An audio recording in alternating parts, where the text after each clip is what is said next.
My name is Ben. I'm going to demonstrate how to build a simple water filter that can be reproduced anywhere in the world for very little cost.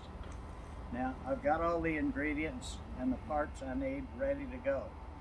I've obviously started working on it to make this thing go easily. I'm using 2 plastic buckets.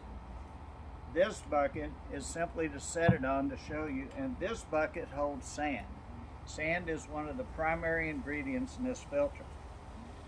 As you can see in this lid, I've punched holes in it.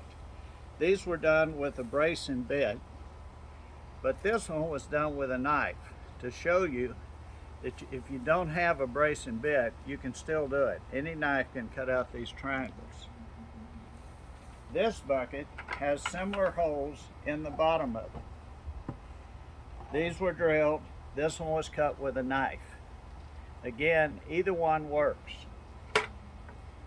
Now, this is the top bucket. This is the bottom bucket. And as you can see, I've put a water tap in here. And when you do this, you have to be very careful to cut this hole accurately so that this will screw in as nicely as possible. And you want to put it high enough so when you set this on the ground, the water tap is not hitting the ground. You need a little bit of clearance there. The exact distance isn't critical as long as it clears the ground.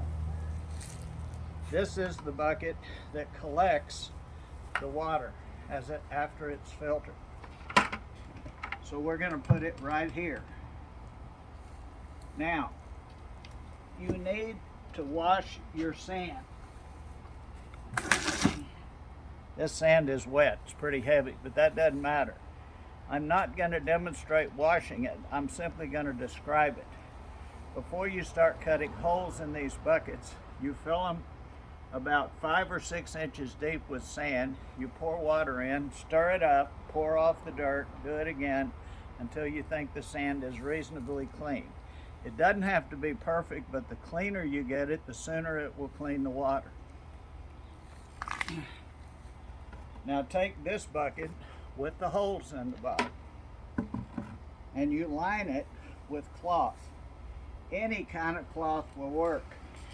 This particular piece of cloth is one I've had in my workshop for some time. I've used it as a drop cloth when I'm painting things. It's messy, but it'll work just fine. And we cleaned it by washing it and drying it before we started.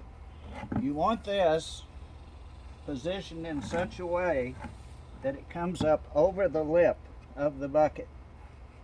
And then you take a piece of string and you tie it down.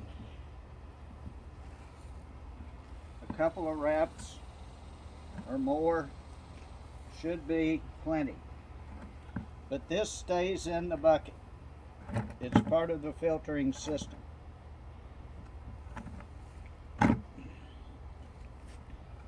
As you can see, my string could have been a couple inches longer, but this will work.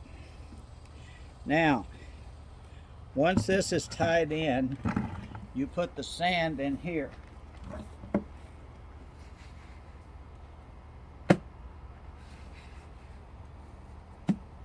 Like I said, you want about 6 inches of sand.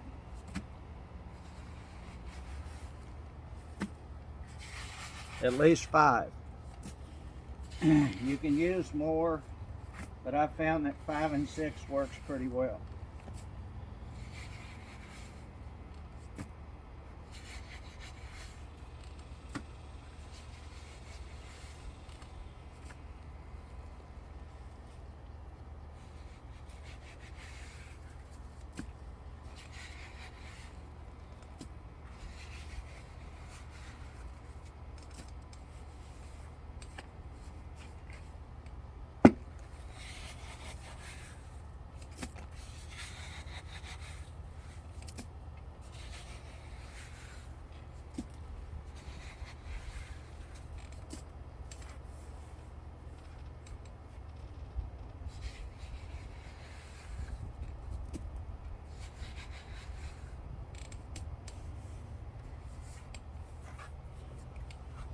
Now you can see that the purpose of the cloth is to keep the sand from going through the holes in the bottom of the bucket.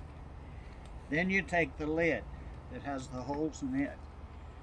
You set it up here on this bucket. This is your collection bucket. You put this on top of that. Now, the next part isn't 100% necessary, but it's worth doing. Take a second piece of cloth and put it over the sand. Now you'll notice I tied this piece of cloth in. I'm going to tie this one in, but I'm going to tie it in with a second string, not the string holding the bottom one in, because you want to be able to untie this and take this out. The purpose of this second piece of cloth is so when you pour water in it, it doesn't stir up the sand. It helps control it. And I'm going to tie it with a bow because I will take it out at different times. This top piece of cloth is your first filter. So you will want to take it out and clean it periodically, but it will collect a large